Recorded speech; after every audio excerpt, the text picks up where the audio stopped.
Hi guys, Jen Neesett here, and I'm going to talk to you guys today about sleep. Now I know I'm a few minutes late for my Transformation Tuesdays episode I've been bringing to you at noon, but honestly, I just got up from a little nap. I want to talk to you about self-care today, you guys, okay? My first question to you is self-care selfish? How do you feel about that?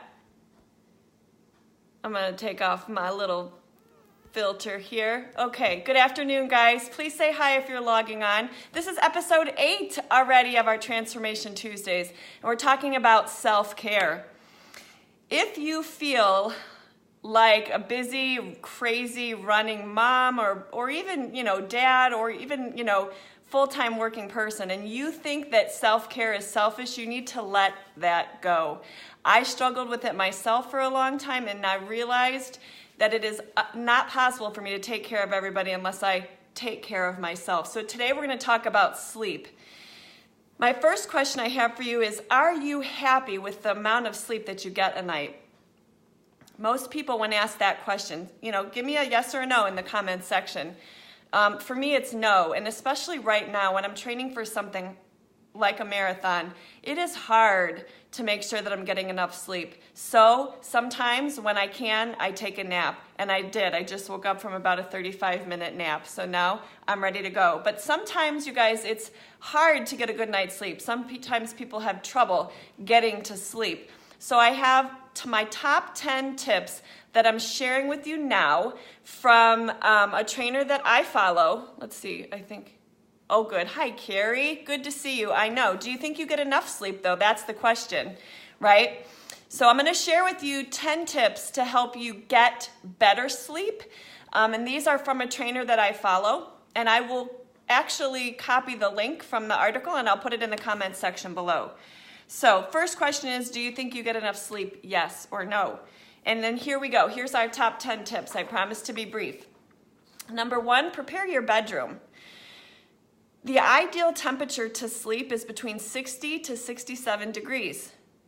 That is optimum sleeping for your body temperature. So I don't know about you guys. We don't change our temperature to go down at night, but maybe we should. So prepare your bedroom at a lower temperature. Hi, Christy. We have some new friends watching. Tip number 2 is make sure it's dark and quiet. So shades, dark shades that don't let light come through, no TV. A lot of people sleep with fans, so that constitutes like white noise, but no television, no phones need to be turned off on silent or actually in the other room. Number 3, invest in a good mattress. That is, maybe not always possible, but you want to make sure you have a comfortable mattress so that your body can rest. I mean, sleep, you guys, it's the only time your brain has a chance to cleanse itself. And so if you're not on a comfortable mattress, you're going to have a hard time feeling rested. Number 4, if you find that your brain is a problem, like you lay down at night to sleep and your brain is continually cycling, put a pen and a notepad by your bedside and write a to-do list. Write down the to-do list for the morning, what you have to do the next day, or the idea that you get that comes to you. And if you don't get that out of your head, keeping that record going over and over has a way of keeping you up. So write down the ideas that come to you that might be preventing you from sleeping. Hi, Debbie. Yes. Now, Debbie, do you lower your temperature? I'm curious at night. Do you lower your temperature in your house or your bedroom to 60 to 67 degrees? I'm curious to see if people do that. Tip number 5, she talks about trying progressive muscle relaxation.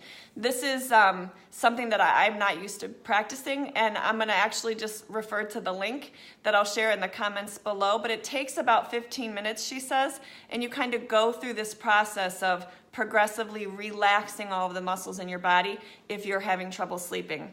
Tip number 6, try humming. That sounds funny, and I kind of chuckled when I heard that, but if you're having trouble sleeping, try humming. Humming actually calms down your nervous system. And Debbie says yes. Oh, she does lower her room temperature because she sleeps next to a little furnace. Carrie does that. Carrie does too. Awesome, you guys. So hey, I think we need to work on that. I know our thermostat lowers at night, so we'll have to practice that. I sleep next to somebody who falls asleep in like 4 seconds, so he doesn't have to practice any of these tools. Number 7 is sound meditation. Now this one, a lot of people practice sleeping kind of with white noise. That does help calm the nervous system down. It relaxes your brain. So ocean waves, the wind blowing, a lot of people use like a fan. Actually, somebody told me, because I asked somebody recently, somebody who used a fan to sleep, if they traveled, what did they do? And there's like apps now that make white noise. So that's kind of cool. So if you are one of those people that likes white noise, you can find an app for that. So that's number 7, find some white noise to help you fall asleep. Tip number 8, I've actually heard this before. Hi, Michael. Hi, Reggie. Let me know if you guys practice any of these tips that we're talking about today. Tip number 8 is 4-7-8 breathing. And I've actually heard about this kind of for relaxation.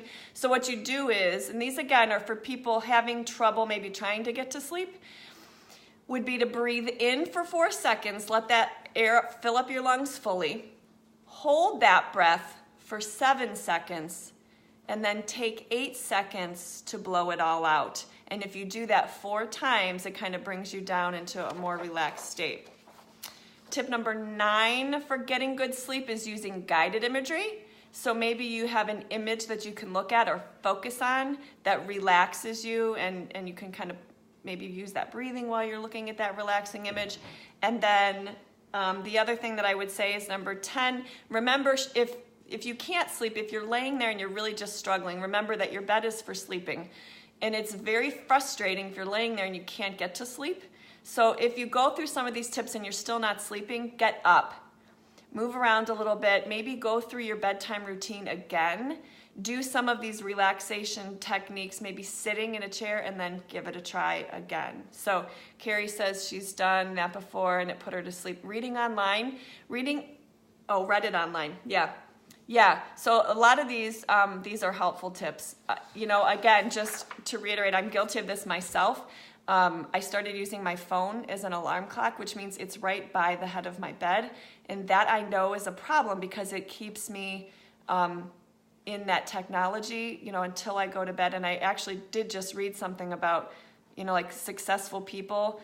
The habits of successful people is they shut down their technology. So I need to work on that, so your phone really needs to be off or in like the other room even. So the only problem I have with that is we don't have a home phone anymore, so I always tell myself, if my children needed me, if they're not, they're sleeping over, I need my phone by my bed. And so that's kind of my own little rationale for why I still do that. And Debbie says trying child's pose has helped her sleep. I have some meditation that I do and some nighttime yoga that I do that helps me. And there's times where I need to do that in my room because I'm downstairs doing it on the television, and it's such a relaxing yoga meditation that really does help you go to sleep. So that was very good advice, Debbie. Yeah, anybody else that has tips for how to get a good night's sleep, let us know. This was my top 10 tips for helping you get a good night's sleep, get to sleep if you have trouble falling asleep. Trying to debunk the myth that self-care is selfish. It's absolutely necessary, and most of us don't get enough sleep. So I hope you found this helpful. I'll put the link in the comments section below so that you can read the article yourself from one of the trainers that I follow as I do my strengthening and cross training for my marathon training. I hope you guys are having a great Tuesday. Sorry for being a little late, but I was taking a nap. All right. Okay, Courtney says one more thing. A dark room and melatonin. Yeah, melatonin is that relaxation, like a supplement. So very good, you guys. Thank you guys, so many friends for joining. I'm happy to see so many friends on.